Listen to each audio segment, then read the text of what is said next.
SRW India வழங்கும் தொழில் முனைவோருக்கான நீர் சுத்திகரிப்பு மேலாண்மை மற்றும் மறுசுழற்சி தொடர்பான கண்காட்சி டிசம்பர் 20 முதல் 22 வரை.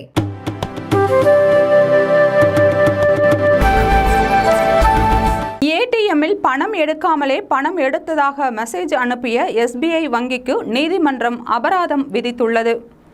அரியலூர் மாவட்டம் வெற்றியூர் கிராமத்தைச் சேர்ந்த திருவேங்கடம் கீழப்பழுவூர் பாரத ஸ்டேட் வங்கியில் சேமிப்பு கணக்கு வைத்துள்ளார். 2022 கீழப்பழுவூர் SBI வங்கி ஏடிஎம்மில் 20,000 ரூபாய் எடுக்க முயன்ற போது பணம் வரவில்லை. ஆனால் பணம் எடுத்துவிட்டதாக அவரது மொபைலுக்கு குறுஞ்செய்தி வந்தது. இதுகுறித்து கீழப்பழுவூர் மற்றும் அரியலூர் வங்கி மேலாளர்களிடம் புகார் தெரிவித்தும் நடவடிக்கை எடுக்காததால் திருவேங்கடம் 2023 ஜூலை 26 அரியலூர் நுகர்வோர் குறைதீர் ஆணையத்தில் வழக்கு தொடர்ந்தார். வழக்கை விசாரித்த நுகர்வோர் குறைதீர் ஆணைய தலைவர் தமிழ்ச்செல்வி மற்றும் உறுப்பினர் பாலு ஆகியோர் கொண்ட அமர்வு தீர்ப்பளித்தது. அதில் பாரத ஸ்டேட் வங்கி நஷ்ட ஈடாக 1 மாத காலத்திற்குள் திருவேங்கடத்திற்கு 2 லட்சம் ரூபாய் மற்றும் வழக்கு செலவு தொகையாக 10,000 ரூபாய் வழங்க வேண்டும் என்று உத்தரவிட்டது.